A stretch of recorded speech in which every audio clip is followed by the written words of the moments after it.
ధర్మార్థ కామ మోక్షాలను ప్రసాదించే చల్లని తల్లి వైష్ణవీదేవి. జమ్మూ కాశ్మీర్లో ఉన్న ఈ ఆలయ రహస్యాన్ని, స్థల పురాణాన్ని తెలుసుకుందామా? వీడియో నచ్చితే తప్పకుండా లైక్ చేయండి, మన ఛానల్ని సబ్స్క్రైబ్ చేయండి. మహాకాళి, మహాలక్ష్మి, మహాసరస్వతి ఈ ముగ్గురి తేజోమయ స్వరూపమే ఈ వైష్ణవీదేవి. పూర్వం రోజుల్లో జగన్మాత అసురుల బాధలు ఎక్కువగా ఉండి వారితో పోరాడే సమయంలో భూలోకంలో ధర్మాన్ని రక్షించి ప్రజలను కాపాడేందుకు మహాకాళి, మహాలక్ష్మి, మహాసరస్వతి తమ తేజస్సు నుండి ఒక దివ్య శక్తిని ఆవిర్భవింపచేస్తారు. ఆ శక్తి నుంచి ఒక అందమైన యువతి ప్రత్యక్షమవుతుంది. ఇంకో పక్క భూలోకంలో దుర్గాదేవి భక్తుడైన రత్నాకరుడు, అతని భార్య సంతానం కోసం అమ్మవారిని ప్రార్థన చేస్తూ ఉంటారు. ఆ ముగ్గురమ్మలు ఆ యువతిని రత్నాకరుడు ఇంట పుత్రికగా జన్మించి ధర్మహిత కార్యాలు చెయ్యమని, ఆధ్యాత్మికంగా ఉన్నత స్థాయికి చేరుకున్నాక శ్రీ మహావిష్ణువులో ఐక్యం చెందుతామని చెప్తారు. అలా రత్నాకరుడి ఇంట జన్మించిన ఆ పాపే వైష్ణవీదేవి. వైష్ణవి చిన్నప్పటి నుంచి అన్ని విద్యల్లో చురుగ్గా ఉండేది. శ్రీరాముడిపై అచంచలమైన భక్తి విశ్వాసాలతో శ్రీరాముణ్ణి కళ్ళారా చూడాలని తపిస్తూ అరణ్యంలోకి వెళ్ళి తపస్సు చేయసాగింది. శ్రీరాముడు 14 ఏళ్ల వనవాస సమయంలో వైష్ణవికి శ్రీరాముడి దర్శనం కలుగుతుంది. శ్రీరాముడిని చూసిన వైష్ణవి తనని పెళ్లి చేసుకోమని అడుగుతుంది. అప్పుడు శ్రీరాముడు తను ఏకపత్ని వ్రతుడని, ఈ జన్మకది సాధ్యం కాదని చెప్తాడు.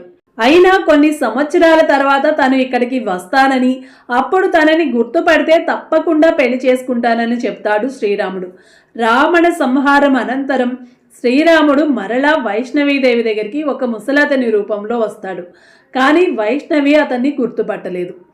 అలా గుర్తుపట్టలేనందుకు ఆమె బాధపడగా శ్రీరాముడు ఆమె దగ్గరికి వెళ్ళి, శ్రీ మహావిష్ణువుని చేరే సమయం నీకు ఇంకా ఆసన్నం అవ్వలేదు, త్రికోట పర్వతం చేరుకొని తపస్సు చేయమని చెప్తాడు.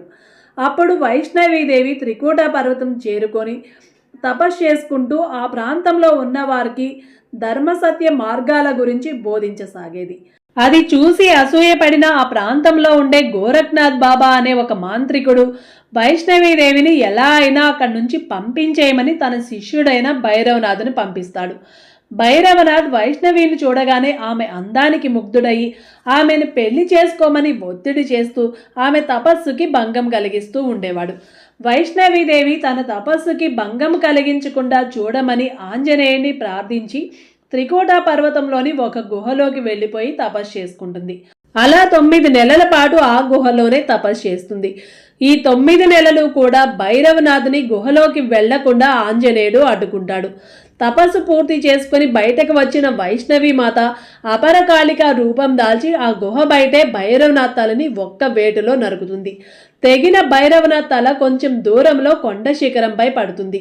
తప్పు తెలుసుకున్న భైరవుడు వైష్ణవీదేవిని క్షమించమని ప్రార్థించగా అప్పుడు అమ్మ దయతలచి తన భక్తులంతా తన దర్శనం తర్వాత భైరవుడిని దర్శిస్తారని, అప్పుడే వాళ్ళ యాత్ర సంపూర్ణమవుతుందని భైరవుడికి వరమిస్తుంది.